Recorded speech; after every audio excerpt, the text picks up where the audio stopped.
हाँ बच्चों, आज सिक्स सेमेस्टर के बच्चों के लिए जो मैं वीडियो लेके आया था उसी के कंटिन्यूशन में है। पहले वीडियो में हमने अ, जो है अकाउंटेंसी और इकोनॉमिक्स के बारे में क्वेश्चन आंसर नहीं देखे थे, तो हम आज समझेंगे कुछ उसमें से किस प्रकार से प्रश्न उत्तर आते हैं। तो अभी देखते हैं। जैसा कि यह पहला फर्स्ट क्वेश्चन ले रहा हूँ मैं। प्रबंधकीय अर्थशास्त्र क्या है और यह पारंपरिक अर्थशास्त्र से किस प्रकार भिन्न है। फिर उसके आंसर में कि प्रबंधकीय अर्थशास्त्र संगठनों के भीतर निर्णय लेने के लिए आर्थिक सिद्धांतों और विधियों को लागू करता है। पारंपरिक अर्थशास्त्र के विपरीत जो व्यापक आर्थिक प्रणालियों पर ध्यान केंद्रित करता है। प्रबंधकीय अर्थशास्त्र विशिष्ट व्यावसायिक समस्याओं को हल करने पर ध्यान केंद्रित करता है। यह आर्थिक सिद्धांतों और व्यावसायिक व्यवहार के बीच की खाई को पाटता है। सेकंड प्रश्न में है जैसा कि प्रबंधकीय अर्थशास्त्र लेखांकन और सांख्यिकी जैसे अन्य विषयों से किस प्रकार संबंधित है। इसके आंसर हैं प्रबंधकीय अर्थशास्त्र मुख्य रूप से निम्नलिखित पर आधारित है। किस किस पर? लेखांकन अकाउंटेंसी, लागत विश्लेषण वित्तीय डेटा और प्रदर्शन माप के लिए। सांख्यिकी पर डेटा विश्लेषण, पूर्वानुमान और जोखिम मूल्यांकन के लिए। इसमें गणित और निर्णय विज्ञान की अवधारणाओं का भी उपयोग किया जाता है। तीसरा प्रश्न हम लेते हैं कि फर्मों के प्राथमिक प्रकार क्या हैं और उनके उद्देश्य आमतौर पर कैसे भिन्न होते हैं। तो उत्तर है कि सामान्य प्रकारों में शामिल हैं एकल स्वामित्व, साझेदारी और निगम। उद्देश्य भिन्न हो सकते हैं। छोटी कंपनियां अस्तित्व को प्राथमिकता दे सकती हैं, जबकि बड़ी कंपनियां अक्सर लाभ को अधिकतम करने या शेयरधारक धन पर ध्यान केंद्रित करती हैं। आधुनिक कंपनियां सामाजिक उत्तरदायित्व पर भी ध्यान केंद्रित करती हैं। हम चौथा क्वेश्चन लेते हैं। किसी फर्म के कुछ सामान्य उद्देश्य और लक्ष्य क्या हैं। तो हम आंसर है कि सामान्य उद्देश्यों में निम्नलिखित शामिल है। क्या क्या शामिल है? लाभ, बिक्री बिक्री लाभ या अधिकतमीकरण यानी मैक्सिमाइजेशन, बिक्री का अधिकतमीकरण, विकास का अधिकतमीकरण, बाजार हिस्सेदारी विस्तार, शेयरधारक धन में वृद्धि और सामाजिक जिम्मेदारी। पांचवा क्वेश्चन लेते हैं। प्रबंधकीय निर्णय क्या है और यह कौन से कारक हैं जिन्हें प्रभावित करते हैं। तो आंसर है इसका प्रबंधकीय निर्णय संगठनात्मक लक्ष्यों को प्राप्त करने के लिए प्रबंधकों द्वारा लिए गए विकल्प हैं। इन्हें प्रभावित करने वाले कारकों में शामिल हैं बाजार की स्थिति, संसाधन उपलब्धता, प्रतिस्पर्धी दबाव, कानूनी एवं विनियामक बाधाएं, आंतरिक कंपनियां और नीतियां। हम फिर सिक्स्थ क्वेश्चन ले रहे हैं। छठवां क्वेश्चन, निर्णय विश्लेषण क्या है, मतलब डिसीजन एनालिसिस क्या है और प्रबंधकीय अर्थशास्त्र में ये क्यों महत्वपूर्ण है। तो निर्णय विश्लेषण अनिश्चितता के तहत विकल्प बनाने के लिए एक व्यवस्थित दृष्टिकोण है। प्रबंधकीय अर्थशास्त्र में यह अत्यंत महत्वपूर्ण है क्योंकि यह वैकल्पिक कार्यवाही के मूल्यांकन तथा सर्वोत्तम का चयन करने के लिए उपकरण और तकनीकी टूल्स प्रदान करता है। प्रश्न सातवां है, प्रबंधकीय निर्णयों के उदाहरण दीजिए जिनमें आर्थिक विश्लेषण की आवश्यकता होती है। उदाहरण है कीमत तय करने की रणनीति, उत्पादन योजना, निवेश निर्णय, बाजार में प्रवेश या निकास, संसाधनों का आवंटन। ये इस प्रकार। आठवां क्वेश्चन लेते हैं। अवसर लागत की अवधारणा प्रबंधकीय निर्णय लेने से कैसे संबंधित है। तो उत्तर में है अवसर लागत अर्थात अगले सर्वोत्तम विकल्प का मूल्य आवश्यक है। प्रबंधकों को एक विकल्प को दूसरे के ऊपर चुनते समय संभावित लाभों पर विचार करना चाहिए। नौवां क्वेश्चन लेते हैं। प्रबंधकीय निर्णय लेने में मांग पूर्वानुमान को एक उपकरण के रूप में कैसे इस्तेमाल किया जा सकता है। तो आंसर है इसका उत्पादन योजना, सूची प्रबंधन, वित्तीय योजना और मार्केटिंग स्ट्रेटेजी, जो ये महत्वपूर्ण है बिक्री अनुमान लगाने के लिए। फिर 10वां क्वेश्चन और आखिरी क्वेश्चन अपन लेते हैं कि प्रबंधकीय निर्णय विश्लेषण में जोखिम मूल्यांकन की क्या भूमिका है। तो जोखिम मूल्यांकन में किसी निर्णय से जुड़े संभावित जोखिमों की पहचान और मूल्यांकन शामिल होता है। यह प्रबंधकों की मदद करता है और प्रतिकूल परिणामों की संभावना और प्रभावों को समझता है, जोखिमों को कम करने के लिए रणनीति का विकास करता है और अधिक जानकारी पूर्ण निर्णय ले सकते हैं। तो शुरू करते हैं हम सेकेंड यूनिट, जिसमें है इकाई 2, मांग और आपूर्ति विश्लेषण। मांग और आपूर्ति विश्लेषण में जो सेकेंड यूनिट है उसमें क्या क्या कंटेंट्स है ये देख लेते हैं। Demand, type of demand, determinants of demand, demand function, demand elasticity, demand forecasting, supply, determinants of supply, supply function, supply elasticity. मतलब मांग और आपूर्ति, डिमांड और सप्लाई के ऊपर पूरा विश्लेषण है। मांग क्या होता है, मांग के प्रकार क्या हैं, मांग के निर्धारक कौन है, मांग फलन क्या होता है, मांग लोच, मांग का पूर्वानुमान, आपूर्ति के निर्धारक तत्व कौन से हैं और आपूर्ति फलन और आपूर्ति में लोच क्या है। तो यह चीज़ हम पढ़ेंगे। सबसे पहले हम तो परिभाषा ले लेते हैं, उसका डेफिनेशन। मांग होती क्या है, मांग किसे कहते हैं, डिमांड किसे कहते हैं। मांग से तात्पर्य किसी वस्तु या सेवा की उस मात्रा से है जो उपभोक्ता किसी निश्चित समय अवधि में विभिन्न कीमतों पर खरीदने के लिए इच्छुक और सक्षम होते हैं। एक इकोनॉमिक्स में मांग की ये परिभाषा है। मांग कितने प्रकार के होते हैं, मांग के प्रकार क्या होते हैं। तो मांग के प्रकार हैं, व्यक्तिगत मांग हो सकता है, एकल उपभोक्ता द्वारा मांग, जिसे हम कह सकते हैं व्यक्तिगत मांग। उदाहरण है कि एक व्यक्ति प्रति माह 5 किलो सेब खरीदता है, ये उसकी व्यक्तिगत मांग है। बाजार की मांग क्या होती है, बाजार में सभी उपभोक्ताओं की कुल मांग को हम बाजार की मांग कहते हैं। जैसे किसी शहर में कुल सेब की मांग कितनी हुई, उसे हम बाजार की मांग कहते हैं। फिर एक होता है डिराइव्ड डिमांड, यानी कि व्युत्पन्न मांग। व्युत्पन्न मांग क्या होता है, किसी वस्तु की मांग जो किसी अन्य वस्तु की मांग के कारण उत्पन्न होती है, वो डिराइव्ड मांग कहलाती है। मतलब ये कि हम उसको ऐसा कह सकते हैं कि वो डायरेक्ट तो नहीं थी, वो किसी दूसरे के कारण उत्पन्न हुई। जैसे स्टील की मांग आई। स्टील की मांग क्यों आई, ऑटोमोबाइल कंपनी ने स्टील की डिमांड करी, तो ऑटोमोबाइल कंपनी खुली, तो ऑटोमोबाइल में सामान बनाने के लिए स्टील चाहिए, तो वो व्युत्पन्न मांग हो गई जो ऑटोमोबाइल के कारण पैदा हुई थी। समग्र मांग, समग्र मांग किसे कहते हैं, ऐसी वस्तु की मांग जिससे के अनेक उपयोग हो सकते हैं। मतलब डाइवर्सिफाई टाइप की उसकी डिमांड हो सकती है। जैसे कि दूध का उपयोग, अब दूध अकेला पीने के लिए उपयोग नहीं आता, पनीर, मक्खन या अन्य बहुत सारी चीज़ें बनती हैं।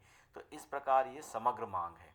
फिर संयुक्त मांग, संयुक्त मांग का मतलब हो गया जैसे एक साथ उपयोग किए जाने वाले सामानों की मांग एक साथ निकल जाए। जैसे कार और पेट्रोल, कारों की मांग आएगी तो पेट्रोल की मांग आएगी। कार की मांग आकर के कोई उसको रखने के लिए नहीं लेता है, उसमें पेट्रोल डालेगा तभी चला पाएगा। तो कार की मांग हुई तो पेट्रोल की मांग साथ साथ हुई, संयुक्त मांग है। इसी प्रकार प्रत्यक्ष बनाम अप्रत्यक्ष, मतलब हो गया डायरेक्ट वर्सेस इनडायरेक्ट। तो डायरेक्ट वर्सेस इनडायरेक्ट डिमांड में हम लेते हैं प्रत्यक्ष मांग जो अंतिम वस्तु है, जैसे कि कार के लिए होती है, ये प्रत्यक्ष मांग है कार के लिए। लेकिन अप्रत्यक्ष मांग क्या हुई, कच्चे माल की होगी, क्योंकि उसके लिए उत्पादन करने के लिए जो आवश्यक है, जैसे कि स्टील। फिर अब हम आ जाते हैं सेकंड नंबर पे। ये तो हमारे पास में टाइप ऑफ डिमांड थी। अब सेकंड जो यूनिट है उसमें, यूनिट में सेकंड टॉपिक है वो है मांग के निर्धारक क्या है।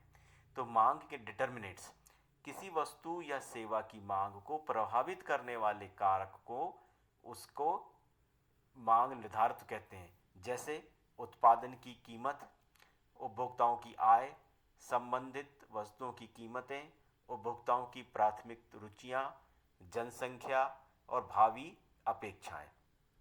एक एक करके इसको देखते हैं, इसका एग्जाम्पल देखते हैं। उत्पाद की कीमत, उत्पाद की कीमत, यहाँ पे कीमत और मांग की मात्रा के बीच में एक विपरीत संबंध होता है। जैसे कीमत किसी चीज़ की बढ़ेगी तो मांग थोड़ी सी कम हो जाएगी या कम हो जाएगी, और यदि किसी चीज़ की कीमत घटेगी तो मांग बढ़ जाएगी। तो ये विपरीत संबंध है उसमें, मतलब ये एक दूसरे के इन्वर्सली प्रोपोर्शनल है। यहाँ उपभोक्ताओं की आय से देख लेते हैं क्या इनके बीच में संबंध होता है। तो उपभोक्ताओं की आय, सामान्य वस्तु जो होती हैं वो आय के साथ में मांग बढ़ जाती है, और घटिया वस्तु हैं जो आय के साथ मांग घटती है। समझने की कोशिश कीजिए। यहाँ पे उपभोक्ता की आय यदि बढ़ गई, किसी भी व्यक्ति की आय बढ़ जाती है, मतलब जो कस्टमर है उसकी इनकम बढ़ी, तो वो क्या चाहेगा, अब सामान्य वस्तुओं के लिए तो आय के साथ तो बढ़ेगी, पर घटिया वस्तुओं के साथ में आय के साथ मांग घट जाती है। मतलब क्या होता है, यदि सामान्य वस्तुएं हैं, ज़्यादा आपके पास में पैसा आ रहा तो आप खरीदेंगे, बढ़ेगी मांग, क्यों नहीं खरीदें। लेकिन घटिया चीज़ें हैं तो उसकी मांग घट जाएगी, मतलब वो अब आय बढ़ी है तो वो घटिया चीज़ों से संतुष्ट नहीं होने वाला, उसको अच्छा माल चाहिए। तो घटिया वस्तुओं की आय के साथ मांग घटती है, समान वस्तुओं की मांग आय के साथ बढ़ती है। फिर संबंधित वस्तुओं की कीमत। अब कोई भी वस्तु की जो कीमतें हैं वो क्या है कि स्थानापन्न वस्तुएं, यानी कि एक की कीमत में वृद्धि तो दूसरे की मांग बढ़ जाती है। यहाँ पे हम ये समझ सकते हैं कि यदि कोई किसी चीज़ को रिप्लेस कर रहा है, स्थानापन्न इसे हम कह रहे हैं, वो रिप्लेसमेंट है। मतलब ये कि कैसे संबंधित वस्तुओं की कीमतों से इसका देखिए, यदि चाय की कीमत ज़्यादा हो जाएगी, काफ़ी की कीमत बहुत ही मार्जिनल कम है, तो लोग काफ़ी पीने लग जाएंगे। चाय की कीमत ज़्यादा बढ़ेगी तो संबंधित वस्तुओं की वृद्धि से दूसरी मांग बढ़ जाती है। अब जैसे यहाँ पर पूरक वस्तुओं की बात करें, यानी जो एक कम्प्लीमेंट्री सप्लीमेंट टाइप की है, जैसे कि एक की कीमत में वृद्धि तो दूसरे की मांग कम हो जाती है। जैसे कार की कीमत और पेट्रोल की कीमत ले लें। पेट्रोल की कीमत बहुत तेज बढ़ रही है, तो कार की डिमांड घट जाएगी, कार की जो मांग है वो घट जाएगी, क्योंकि बोलेंगे जब कार नहीं खरीदना क्योंकि पेट्रोल ज़्यादा महंगा हो रहा है। तो देखिए, एक की कीमत बढ़ने से दूसरी चीज़ की मांग घट जाती है। तो यहाँ पे पूरक वस्तुएं, स्थानापन्न वस्तुओं में यदि चाय की कीमत बढ़ रही तो दूसरी चीज़ की मांग बढ़ जाएगी। यहाँ देखिए दूसरी चीज़ कह रहा है, यदि चाय की कीमत बढ़ रही है तो कॉफ़ी की डिमांड बढ़ जाएगी, क्योंकि अब चाय की तरफ नहीं जाएंगे लोग, कॉफ़ी की तरफ जाएंगे। यहाँ पर स्थानापन्न वस्तुओं में ये दोनों एक दूसरे की कीमतों से मांग बढ़ रही है, पर पूरक वस्तुओं में, ये पूरक वस्तुएं हैं, यहाँ पे की कीमत वृद्धि से दूसरे की मांग कम हो रही है। दोनों के लिए देखो कितने डिफरेंट चीज़ें हैं, आप इस चीज़ को समझिए। यहाँ पर हमने क्या किया, एक की कीमत में वृद्धि से दूसरे की मांग बढ़ रही है। यहाँ पर हमने ले रहे हैं कि एक की कीमत में वृद्धि से दूसरे की मांग कम हो रही है। तो सही एग्जाम्पल यदि आप यहाँ पे देते हैं और आंसर में, तभी आप को समझ भी रहे हैं, तभी आप इसको सही जस्टिफाई कर पाएंगे, क्योंकि हम किसके एनालिसिस कर रहे हैं, मांग की, इनसे डिटर्मिनेट्स हैं ये। उसी प्रकार उपभोक्ता की प्राथमिकताओं की रुचियाँ, हम उपभोक्ताओं की प्राथमिकता की रुचियाँ एक डिटर्मिनेट्स हैं। तो इसमें रुझान, पसंद या विज्ञापन में परिवर्तन। जनसंख्या, अधिक जनसंख्या से बाजार में मांग बढ़ती है। सिंपल सी बात है कि जब ज़्यादा पॉपुलेशन होगा, ज़्यादा लोग होंगे, तो बाजार में मांग बढ़ेगी, तो वो पसंद, रुझान, विज्ञापन पर भी असर डालती है। इसी प्रकार भावी कीमतों की अपेक्षाएं, जैसे यदि उपभोक्ताओं को भविष्य में कीमतों की वृद्धि का उम्मीद है, अनुमान है, तो मांग बढ़ जाएगी। जैसे किसी को पता चल जाए कि आने वाले समय में प्याज की कीमतें बढ़ने वाली हैं, तो क्या होगा, भावी कीमत बढ़ने के डर से आज उसकी मांग बढ़ जाएगी। तो ये भावी कीमतों की अपेक्षा है। तो इस प्रकार हमने 6 डिटर्मिनेंट्स देखे, हमने एक एक का एग्जाम्पल सही समझा। अब आते हैं तीसरे नंबर पे, तीसरे टॉपिक पे है, वो है मांग फलन। मतलब जो डिमांड का फंक्शन क्या है, डिमांड फंक्शन क्या होता है। मांग और उसके निर्धारकों के बीच संबंध एक गणितीय संबंध को हम मांग फलन कहते हैं। सामान्य रूप से Q D is equal to function of P Y P R T. इसमें जो क्यू डी है वो मांग की मात्रा है, पी जो है उत्पाद का मूल्य है, वाई उपभोक्ता की आय है, और पी आर जो है संबंधित वस्तुओं की कीमतें हैं, और टी जो है उपभोक्ताओं की पसंद और प्राथमिकता है। ये मतलब ये सारे की सारी चीज़ें जो हैं इससे गवर्न होती हैं, ये फंक्शन है इनके। ये क्या है, मांग की मात्रा इन सभी चीज़ों से क्या होती है, गवर्न होती है, चलती है। तो हम आगे देखते हैं, उदाहरण देते हैं। यदि हमने एक इक्वेशन बना लिया क्यू डी, क्यू डी क्या है, ये जो है हमारे पास डिमांड है, ठीक है, मांग की मात्रा, मांग की मात्रा मतलब यहाँ पर ये है क्वांटिटी ऑफ डिमांड, या हमने क्यू डी लिखा है ना, ये क्यू डी का मतलब हो गया क्वांटिटी ऑफ डिमांड। पी है प्राइस, हमने देखिए प्राइस है उत्पादन का मूल्य, और ये उपभोक्ता की आय वाई है, और संबंधित वस्तुओं की कीमत पी आर है, और टी उपभोक्ताओं की पसंद या नापसंद की प्राथमिकता है। तो इस पूरे को यदि इक्वेशन में हमने कोई नंबर दे दिया है कि 100 minus 5p plus 0.2y plus 3p, तो ध्यान दीजिएगा कि इन सभी फंक्शनों में यहाँ पे प्लस ही लगा हुआ है, ये प्लस है, यहाँ पर भी प्लस है, लेकिन ये जो नेगेटिव हुआ है ये बता रहा है कि एक्चुअली में ये था प्लस 5 -5 सॉरी -5 और इंटू पी, तो इसलिए बाहर माइनस निकला तो पूरा पूरा को माइनस कर दिया। माइनस क्या बता रहा है, ये कह रहा है कि यदि प्राइस मान लीजिए 1 रुपये की वृद्धि यदि पी में होती है तो इसकी मांग की मात्रा में 5 इकाई की कमी होती है, तो हमने इसको फंक्शन को नाम दे दिया -5p। इसी प्रकार ये है व्यक्तिगत या उपभोक्ता की आय, तो यदि ये उपभोक्ता की आय में 1 रुपये में वृद्धि होती है तो उसमें उसकी मांग में 0.2 की वृद्धि होती है, प्लस है क्योंकि यहाँ पर, इसलिए वो वृद्धि बता रहा है। फिर ये पर्टिकुलर प्राइस है, इससे 1 रुपये की वृद्धि होती है तो उसमें 3 गुना की वृद्धि हो जाती है डिमांड में। तो ये हमने फंक्शन बना के रखा है, इसी को कहते हैं एक इक्वेशन या फलन। मांग, अब चौथे नंबर पे आते हैं, मांग लोच मतलब इलास्टिसिटी। इसमें मांग में लोच कितना वो है, लोच मांग के निर्धारकों में परिवर्तन के प्रति उसकी अनुक्रियशीलता को मापती है। मांग के लोच के प्रकार, पहला है मांग की लोच, इसे price elasticity of demand PED कहते हैं। यह मापता है कि मांग की मात्रा मूल्य परिवर्तनों पर किस प्रकार प्रतिक्रिया करती है। हम इसको न्यूमेरिकली या कह सकते हैं गणितीय रूप में देखते हैं।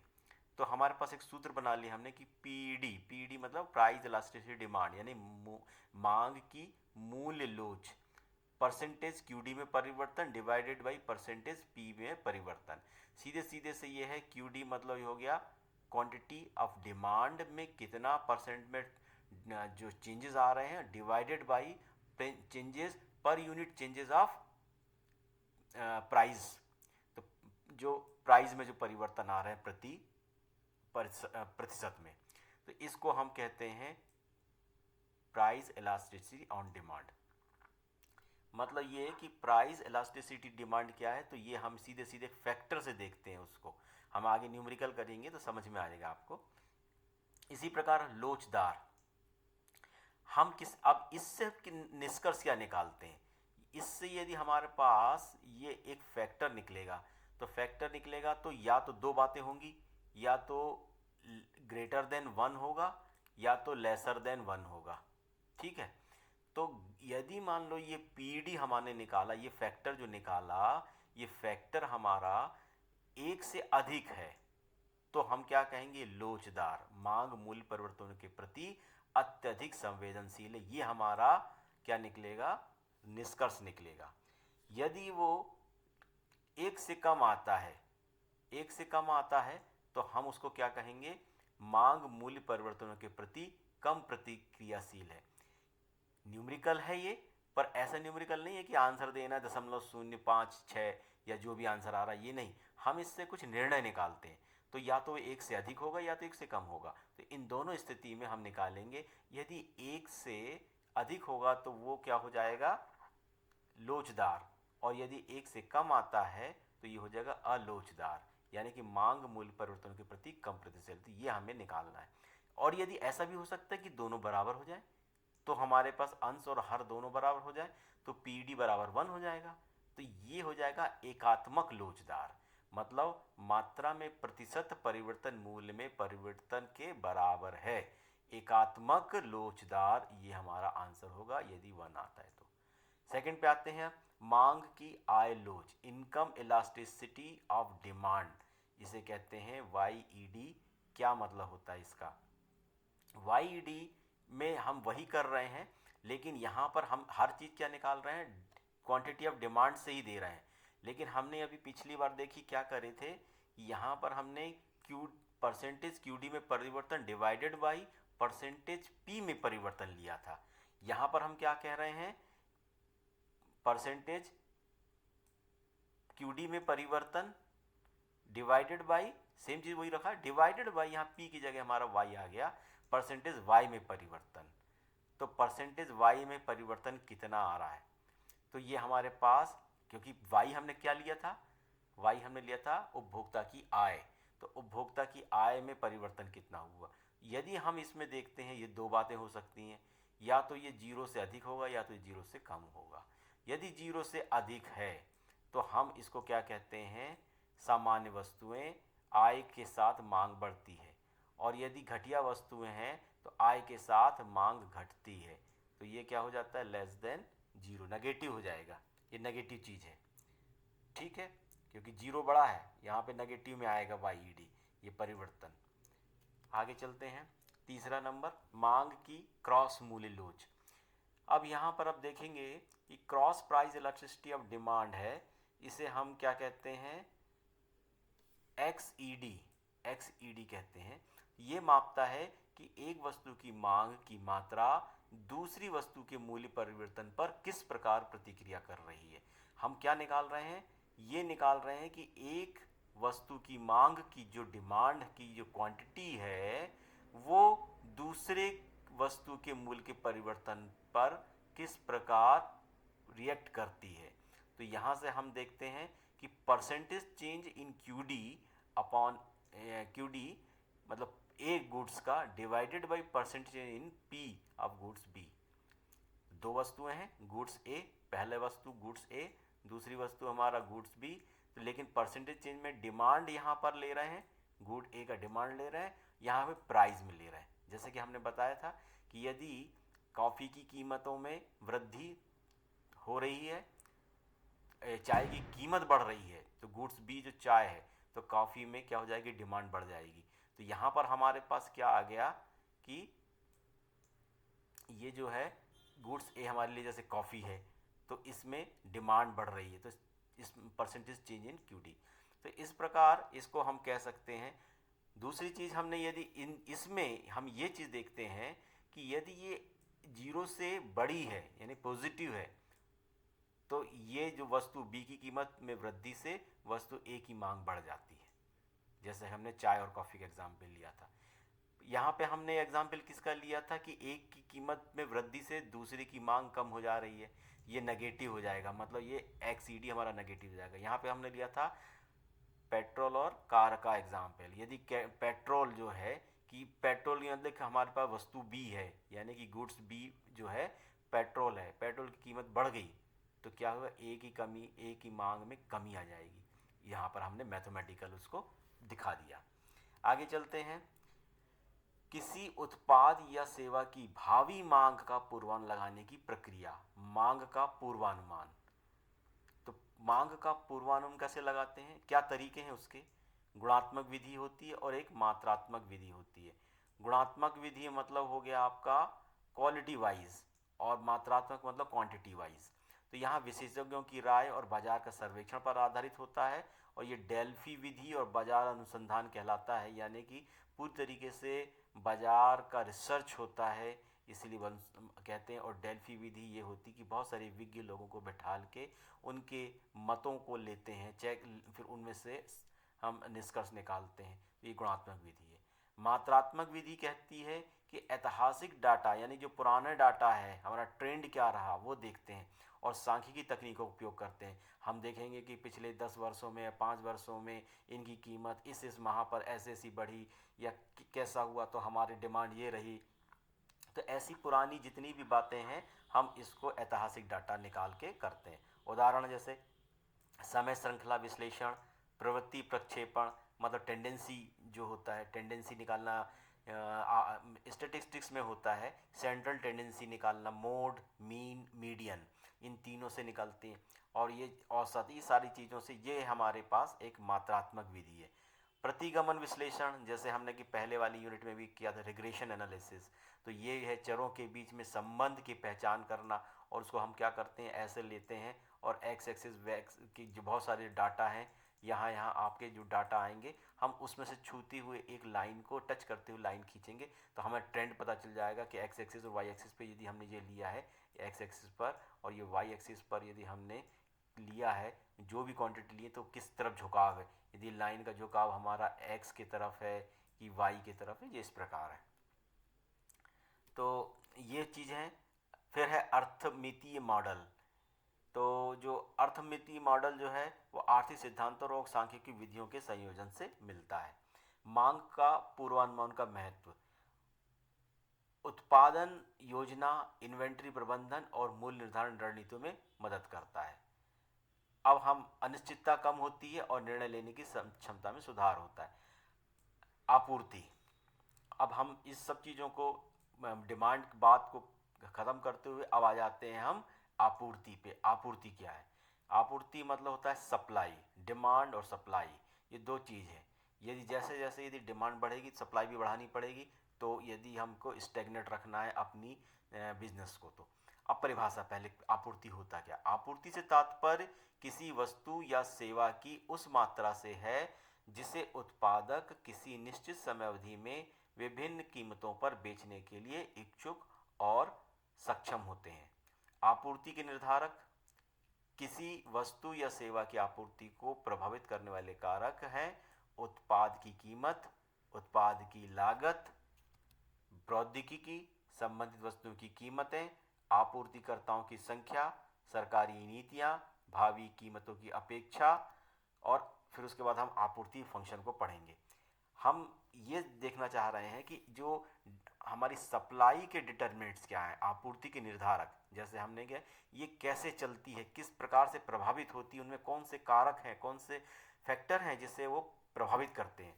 तो निश्चित तौर पे आप देखेंगे कि उत्पादक की कीमत, यदि किसी भी प्रोडक्ट की कीमतें बढ़ रही हैं या घट रही हैं, तो सप्लाई जो होती है वो भी इफेक्ट होती है। किस प्रकार होती है?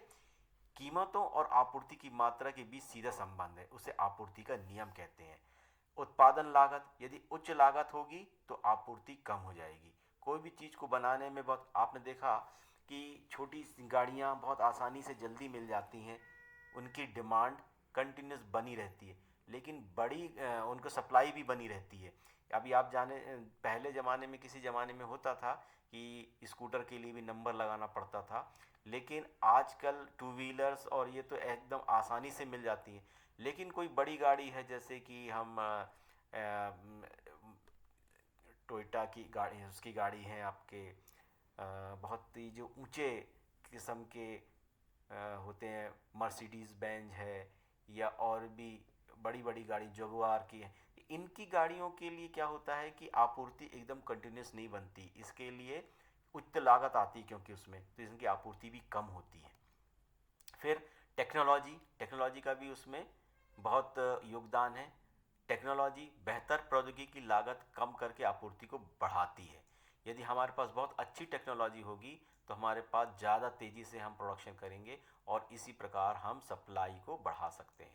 संबंधित वस्तुओं की कीमतें, अब संबंधित वस्तुओं की कीमत से अर्थ है उत्पादक अधिक कीमत वाली वस्तुओं का उत्पादन करने लग सकते हैं। उत्पादक मतलब जो प्रोड्यूसर्स हैं वो अधिक कीमत वाली वस्तुओं का उत्पादन करने लग सकते हैं उनसे, जिसमें ज़्यादा फायदा होता है। आपूर्तिकर्ताओं की संख्या, यदि बाजार में अधिक आपूर्तिकर्ता बाजार में हैं तो उसको बढ़ाते हैं, तो इससे हमारी सप्लाई भी बढ़ सकती है। सरकारी नीतियां भी इसमें हैं, जैसे कर, सब्सिडी और एक्सचेंज वगैरह भी आपूर्ति को प्रभावित करने वाले तत्व हैं। भावी कीमतों की अपेक्षाएं, यदि उत्पादकों को भविष्य में कीमतों में वृद्धि की उम्मीद है तो वर्तमान आपूर्ति वो कम कर देंगे। एक जैसे अभी प्याज का एग्जाम्पल लिए थे हमने, कि यदि प्याज खरीदने वाले की बात हम कर रहे थे तो उसमें मांग की बात कर रहे थे। अब जो इसको सप्लाई करने वाला कौन होगा? दुकानदार है। तो दुकानदार ने देखा कि कीमतें बढ़ने वाली हैं तो वो क्या कर देगा? आपूर्ति को कम कर देगा, स्टॉक दबा के रख लेगा, वो जाने नहीं देगा। कि कीमतें बढ़ जाएगी तब बेचूंगा। तो इस प्रकार जो भावी कीमतों की अपेक्षाएं हैं आपूर्ति को कैसे चेंज करती हैं, प्रभावित करती हैं, वो सब चीज़ें। फिर हम उसका फंक्शन बनाते हैं, जैसे कि हमने अभी मांग का लिया था, तो आपूर्ति के बारे में भी हम फंक्शन देते। तो यहाँ पर आपूर्ति का फंक्शन मैथमेटिकल रूप देते हैं उसको। आपूर्ति और उसके निर्धारकों के बीच संबंध का एक गणितीय संबंध है, जैसे हम QS इसको कहते हैं क्वांटिटी ऑफ सप्लाई, यानी कि आपूर्ति फंक्शन, आपूर्ति की मात्रा, ये आपूर्ति की मात्रा है, ये आपूर्ति की मात्रा है। तो यहाँ पर हम इसको फंक्शन को देते हैं किस किस से प्रभावित होता है ये, तो ये होता है P, C और T और G से, जिसमें P है उत्पाद का मूल्य, उत्पादन की लागत है C, फिर टेक्नोलॉजी T प्रौद्योगिकी, और G है सरकारी नीति, गवर्नमेंट लॉज रूल्स वगैरह। तो एक एग्जाम्पल है, यदि हमने एक इक्वेशन के रूप में इसको देखें तो क्या देख रहे हैं यहाँ पर, ये इक्वेशन दे दिया आपको कि QS is equal to 50 plus 10P minus 2C। तो इसकी व्याख्या कैसे करेंगे हम, तो यहाँ पर देखिए माइनस यहाँ है, इसका मतलब ये है, और यहाँ पे 10 प्लस में है। तो प्राइस, 1 रुपए की यदि प्राइस बढ़ रही है किसी भी वस्तु की कीमत में, तो उसकी डिमांड सप्लाई जो है 10 इकाई बढ़ जा रही है, या प्रत्येक 1 रुपए की वृद्धि के लिए आपूर्ति की मात्रा 10 इकाई बढ़ जा रही है। और यहाँ पर C उत्पाद की लागत 1 इकाई बढ़ती है, तो 2 इकाई वो सब आपूर्ति घट जा रही है, यहाँ नेगेटिव है। तो ये इक्वेशन से हमें ये पता चलता है। तो अब हम आ जाते हैं आपूर्ति लोच क्या होता है। आपूर्ति लोच आपूर्ति के निर्धारकों में परिवर्तन के प्रति उसकी अनुक्रियशीलता को मापती है। आपूर्ति की मूल्य लोच, जिसे PES कहते हैं, वो क्या मापता है, वो ये मापता है कि आपूर्ति की गई मात्रा मूल्य परिवर्तनों पर किस प्रकार प्रतिक्रिया करती है। यदि PES को बराबर हम देखें, यदि सप्लाई, क्वांटिटी ऑफ सप्लाई में जो परसेंटेज चेंज आ रहा है प्रति इकाई परसेंटेज चेंज इन प्राइस, तो यदि हम ये फैक्टर निकालें और इस फैक्टर से दो बातें हमारे पास, ये तीन बातें हो सकती हैं, या तो ये हो सकता है कि ग्रेटर देन 1 होगा, या तो लेसर देन 1 होगा, या तो इक्वल टू 1 होगा। तो इन तीनों कंडीशन में हम ये कहते हैं यदि ग्रेटर देन 1 है तो वो लोचदार है, और यदि लेसर देन 1 है तो ये अलोचदार है, और यदि 1 से छोटा है तो, और यदि बराबर है 1 के तो एकात्मक लोचदार है। यहाँ पर लोचदार का अर्थ यहाँ पे हुआ आपूर्ति मूल्य परिवर्तन के प्रति अत्यधिक संवेदनशील है, और यदि लेसर देन 1 है यानी कि अलोचदार है, तो यहाँ पर आपूर्ति मूल्य परिवर्तनों के प्रति कम प्रतिक्रियाशील है, और यदि बराबर है तो ये परिवर्तन मूल्य परिवर्तन के बराबर है। सीधी सी बात। हम यदि डिमांड सप्लाई का कर्व देखें यदि, तो हम देखेंगे कि वो कर्व जो है हम दो चीज़ों के बीच बनाते हैं। किस किस के ऊपर बनाते हैं, क्वांटिटी यानी कि वस्तु की जो मात्रा है, और वो है उसके एक प्राइस। तो प्राइस और क्वांटिटी, तो प्राइस और क्वांटिटी के बीच में हम यदि ग्राफ खींचें, एक्स एक्सिस पे हम ले रहे हैं क्वांटिटी और वाई एक्सिस पे ले रहे हैं प्राइस, तो एक चीज़ ये रहता है कि जैसे जैसे क्वांटिटी बढ़ रही है ये प्राइस बढ़ती जा रही है, तो ये लाइन सीधी सीधी आएगी। ये कौन सी, सप्लाई की लाइन है। डिमांड की लाइन को देखते हैं, यदि हमारे पास क्वांटिटी बढ़ रही है, यहाँ पर देखिए ये सीधे सीधे ही है, क्वांटिटी बढ़ रही है यदि, तो यहाँ पे प्राइस क्या हो जा रही है कि डिमांड प्राइस, यहाँ पे हम क्या लेते हैं एक्चुअली में कि क्वांटिटी को तो यहाँ लिए हैं, प्राइस बढ़ रही है, तो क्वांटिटी क्या होती है, सप्लाई की बात कर रहे हैं, यदि हम सप्लाई की बात कर रहे हैं तो सप्लाई में क्या होता है, क्वांटिटी भी बढ़ जा रही है, ये सप्लाई कर्व है।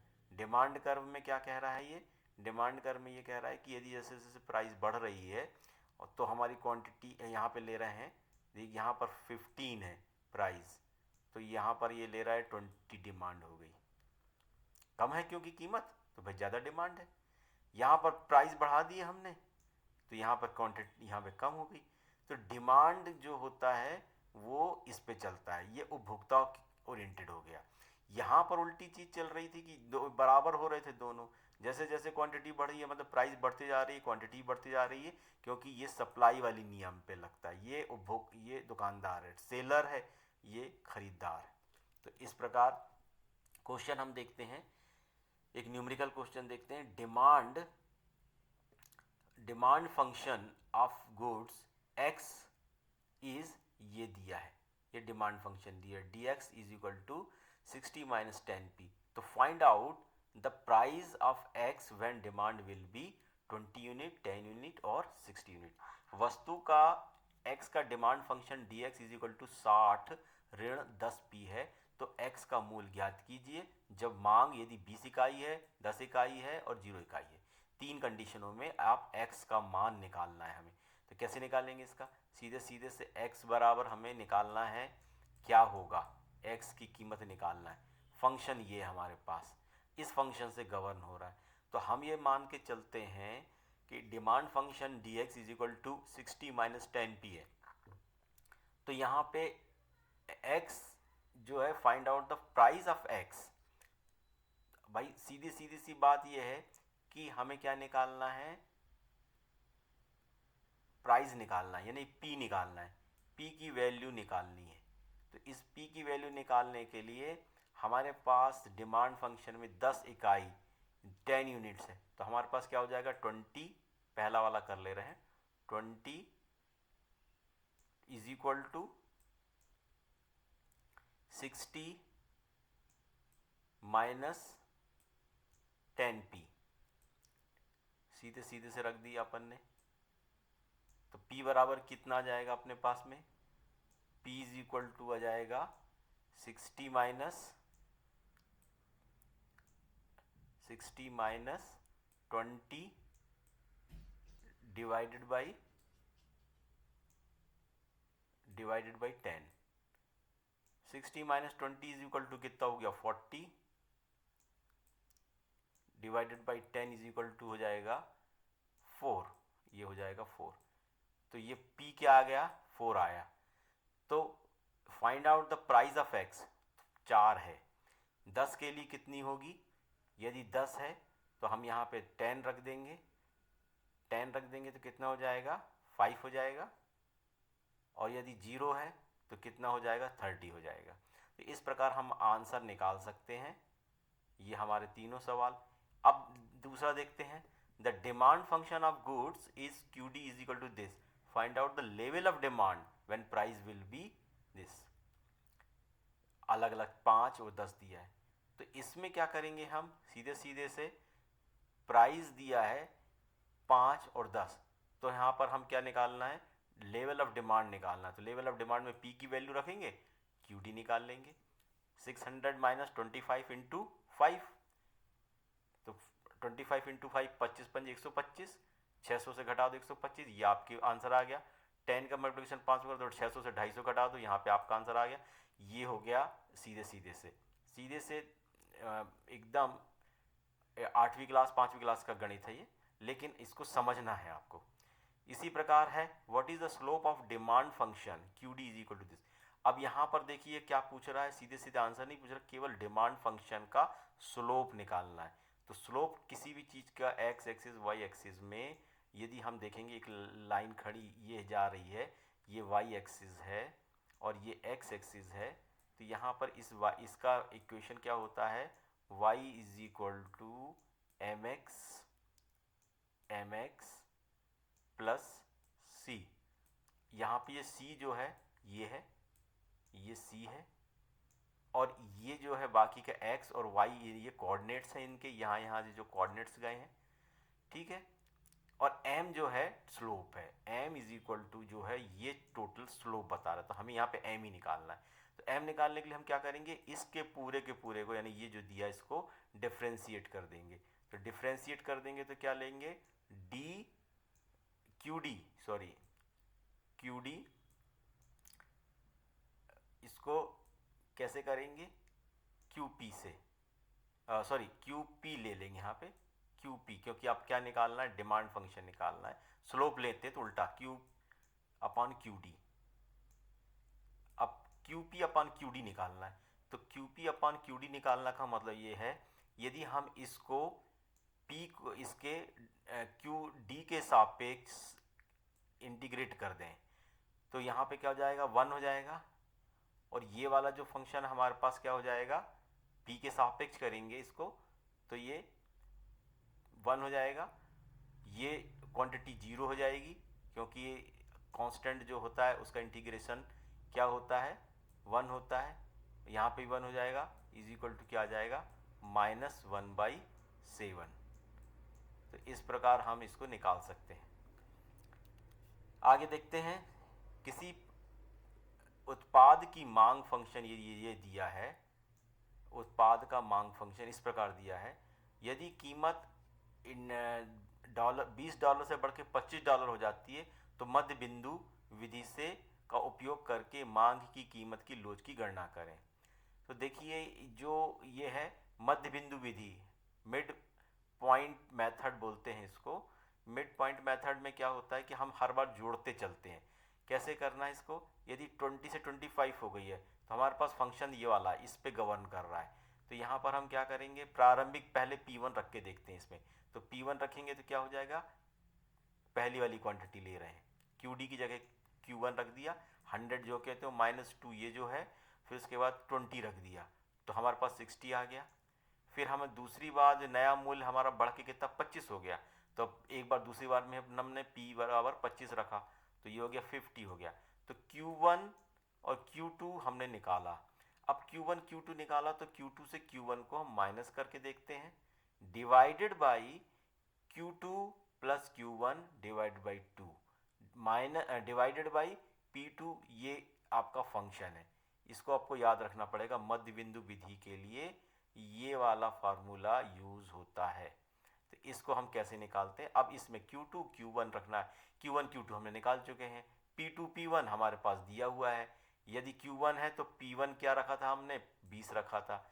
P2 हमने कितना रखा है, P2 हमने 25 रखा है। अब इस फार्मूला में रखिए और आपको निकाल लेंगे तो हमारे पास लोच आ जाएगा 0.8181, यानी मांग की कीमत का लोच लगभग नेगेटिव है, वो भी 0.82 है। आंसर सीधा सीधा निकाल सकते हैं। हम आप कुछ और क्वेश्चन करते हैं जो अब न्यूमेरिकल नहीं है, कि मांग और मांग की मात्रा में क्या अंतर है। तो मांग किसी वस्तु या सेवा की मात्रा की संपूर्ण अनुसूची को संदर्भित करता है जिसे खरीदार किसी विशिष्ट अवधि के दौरान विभिन्न कीमतों पर खरीदने के लिए इच्छुक और सक्षम होते हैं। अन्य कारकों को स्थिर रखते हुए इसे संपूर्ण मांग वक्र द्वारा दर्शाया जाता है।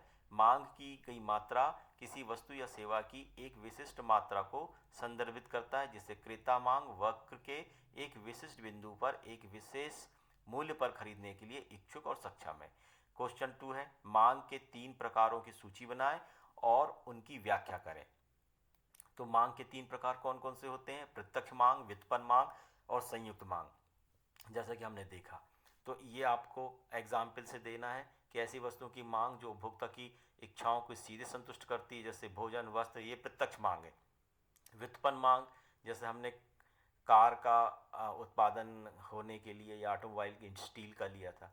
संयुक्त मांग जैसे एक साथ होती, जैसे कार और पेट्रोल की डिमांड। इसी प्रकार तीसरा है कि मांग के मुख्य निर्धारक क्या हैं, तो वस्तु की कीमत, उपभोक्ताओं की आय, संबंधित वस्तुओं की कीमतें, उपभोक्ताओं की रुचि, भावी कीमतों में उपभोक्ताओं अपेक्षाएं, जनसंख्या और आकार। फिर चौथा क्वेश्चन है, मांग फलन को परिभाषित करें और एक सामान्य रूप प्रदान करें। तो मांग फलन किसी वस्तु की मांग की गई मात्रा और उसके निर्धारकों के बीच संबंध को व्यक्त करता है। तो ये हमने आपको इक्वेशन बताना है, इक्वेशन क्या होगा करके।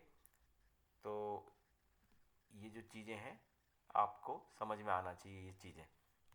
फिर है मांग की कीमत, लोच और इसके महत्व को समझाइए। तो महत्व है कि व्यवसायों को मूल्य निर्धारित के लिए सहायता करता है, सरकारों को करों के प्रभाव को समझने में सहायता करता है, ये बताता है कि मूल्य में परिवर्तन कुल राजस्व को कैसे प्रभावित कर रहा है। छठवां क्वेश्चन है, आपूर्ति के मुख्य निर्धारक क्या हैं। तो हमारे पास तकनीक है, इनपुट मूल्य वैल्यू है, संबंधित वस्तुओं की कीमतें, उत्पादों की अपेक्षाएं, विक्रेताओं की संख्या। फिर आपूर्ति फलन को परिभाषित करें और एक समान रूप प्रदान करें। तो आपूर्ति फलन किसी वस्तु की आपूर्ति की मात्रा और उसके निर्धारकों के बीच के संबंध को व्यक्त करता है। सामान्य रूप से ये इसको किस प्रकार दर्शाते हैं, ये चीज़ें इसमें दी गई हैं। फिर आपूर्ति की कीमत लोच और उसके महत्व को समझाइए। तो आपूर्ति की मूल्य लोच मूल्य में परिवर्तन के प्रति आपूर्ति की मात्रा प्रतिक्रियाशीलता को मापती है, और ये क्या बताती है, कृषि बाजारों के लिए आवश्यक है, बाजार की स्थिरता को प्रभावित करता है, कैसे प्रभाव पड़ता है और किसकी इसकी शीघ्रता से प्रतिक्रिया कर सकते हैं। फिर इसी प्रकार है मांग पूर्वानुमान के क्या तरीके हैं। दो तरीके हमने बताए थे, गुणात्मक है और एक मात्रात्मक है। जो गुणात्मक है क्वांटिटेटिव है, और जो क्वालिटेटिव है तो इनके लिए विशेषज्ञ राय, उपभोक्ता सर्वेक्षण, बिक्री बल की राय। और फिर मात्रात्मक में जो समय श्रृंखला, जैसे कि हमने सेंट्रल टेंडेंसी वगैरह, मोड, मीन, मीडियन और रिग्रेशन एनालिसिस और अर्थमिति मॉडल, ये सब दिया था। तो आज के लिए इतना ही, और हम तीसरा यूनिट हम देखेंगे। तो इस प्रकार जब थर्ड यूनिट हम पढ़ेंगे तो आपको ये चीज़ें तीसरी यूनिट में भी मिलेंगी। कंटिन्यू रखें, सीखते रहें।